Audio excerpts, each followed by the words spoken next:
गौतम बुद्ध कहते हैं, सब कुछ मन से ही शुरू होता है।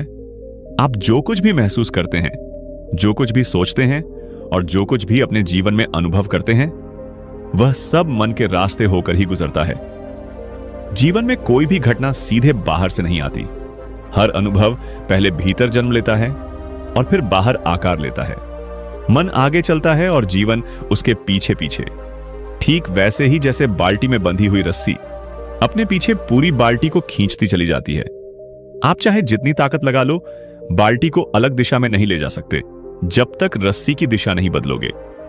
इसी तरह आप अपनी जिंदगी बदलना चाहते हो, पर मन वही पुरानी दिशा पकड़कर चलता रहता है। और फिर हम हैरान होते हैं, मेहनत तो कर रहा हूं, फिर भी जिंदगी क्यों नहीं बदल रही। एक साधु लंबे समय तक गौतम बुद्ध के साथ रहा। वह नियम से ध्यान करता था, सेवा करता था और प्रयास भी करता था। फिर भी उसका कोई काम पूरा नहीं हो रहा था। एक दिन उसने बहुत विनम्रता से पूछा, भगवान, मैं पूरी कोशिश करता हूं, फिर भी मेरा कोई भी काम सफल क्यों नहीं होता। बुद्ध ने उसकी आंखों में देखा, मुस्कुराए और बहुत शांति से कहा, तुम कर्म तो कर रहे हो, लेकिन तुम्हारा मन अस्थिर है। सबसे पहले अपने मन का हाल ठीक करो। मन का सूक्ष्म रूप होता है कंपन।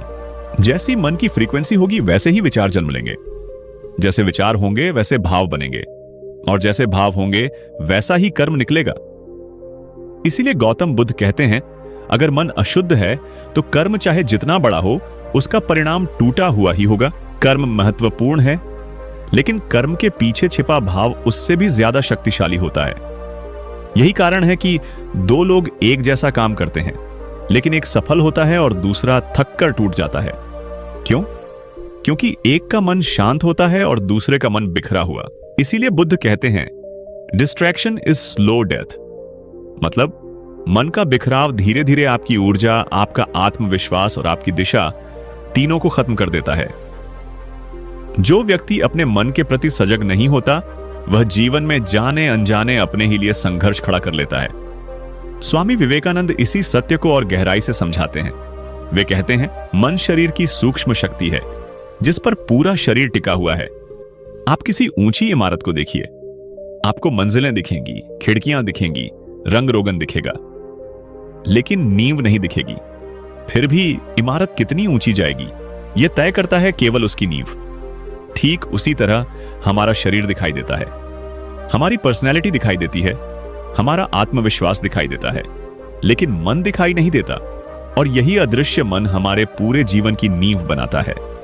अगर मन में अपमान भरा हो, जलन भरी हो, ईर्ष्या हो या जरूरत से ज्यादा जुड़ाव हो, तो इंसान बाहर से मजबूत दिखता है, लेकिन भीतर से टूटता चला जाता है।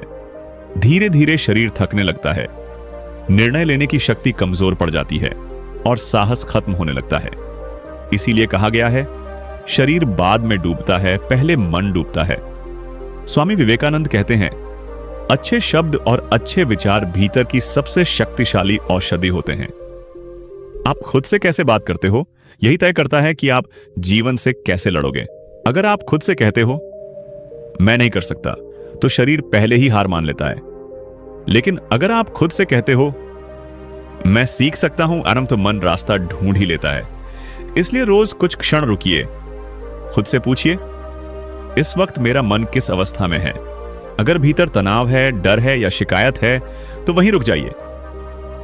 गहरी सांस लीजिए, मन ही मन धन्यवाद दीजिए, क्योंकि कृतज्ञता मन की फ्रीक्वेंसी बदल देती है। और जब मन की फ्रीक्वेंसी बदलती है तो कर्म की दिशा भी बदल जाती है। मन साधने के बाद बारी आती है कर्म साधना की। गौतम बुद्ध कहते हैं, जीवन में इंसान केवल दो ही बड़ी गलतियां करता है। पहली, शुरुआत नहीं करता।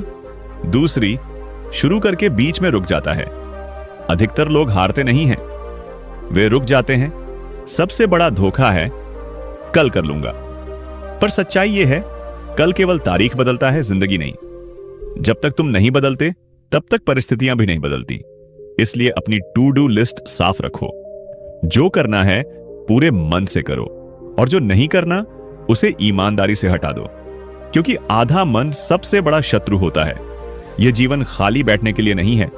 सूर्य रोज जलता है, नदी बहती है, चींटी भी अपना बोझ उठाती है। फिर तुम तो इंसान हो, तुम सोच सकते हो, तुम निर्णय ले सकते हो, तुम दिशा चुन सकते हो। एक उद्देश्य चुनो और उस पर अपना सर्वस्व लगा दो। शुरू करो, डर के साथ भी शुरू करो, असफलता के डर के साथ भी शुरू करो। बस रुकना मत, क्योंकि सफलता का असली रहस्य है स्थिरता और दृढ़ता। गुणवत्ता समय के साथ बनती है, लेकिन निरंतरता चरित्र बनाती है। जो व्यक्ति अंत तक प्रयास करता है वही इतिहास बनाता है। स्वामी विवेकानंद कहते हैं, जो निरंतर प्रयास करता है वही महान है। जब सब कुछ मिलने के बाद भी प्रयास जारी रहता है, वही आत्मशक्ति का प्रमाण होता है। दुनिया का सबसे शक्तिशाली इंजन बाहर नहीं है, वह भीतर है। अंतर्मन की तीव्र इच्छा। जिसे तुम दिल से चाहते हो, जीवन तुम्हें उसी दिशा में खींचने लगता है। लेकिन आज की समस्या यह है, हम पाना तो चाहते हैं पर बनना नहीं चाहते। हम परिणाम चाहते हैं पर प्रक्रिया से प्यार नहीं करते, इसीलिए हम टिक नहीं पाते। अगर सच में कुछ पाना है तो अपने काम से प्रेम करना सीखो। दिन रात मेहनत को बोझ नहीं, साधना बना दो, फिर कोई शक्ति तुम्हें रोक नहीं पाएगी। गौतम बुद्ध कहते हैं, अगर उड़ना है तो भार छोड़ना होगा। जो चीजें पंखों को नीचे खींचती हैं, उन्हें छोड़ना ही पड़ेगा। पुरानी उम्मीदें, बदले की भावना, अहंकार, तुलना, ये सब दिखाई नहीं देती, लेकिन मन को पत्थर बना देती है। इनका वजन बहुत भारी होता है। जो बार बार पीछे देखता है वह आगे नहीं बढ़ पाता। गलतियां कमजोरी नहीं है, वे साहस का प्रमाण है। 1000 बार गिरो तो भी एक बार फिर उठो, क्योंकि हर सुबह एक नया जन्म होती है। हर दिन नई शुरुआत का अवसर लेकर आता है। आज तुम जो करोगे वही तुम्हारे भविष्य की नींव बनेगा। हर सुबह खुद से कहो, आज नया दिन है और आज मैं जो करूंगा वही मेरी दिशा तय करेगा। लेकिन याद रखना, मन को पीछे खींचने वाली चीज सिर्फ अतीत नहीं होता। कई बार वर्तमान की लालसाएं भी उतनी ही खतरनाक होती हैं।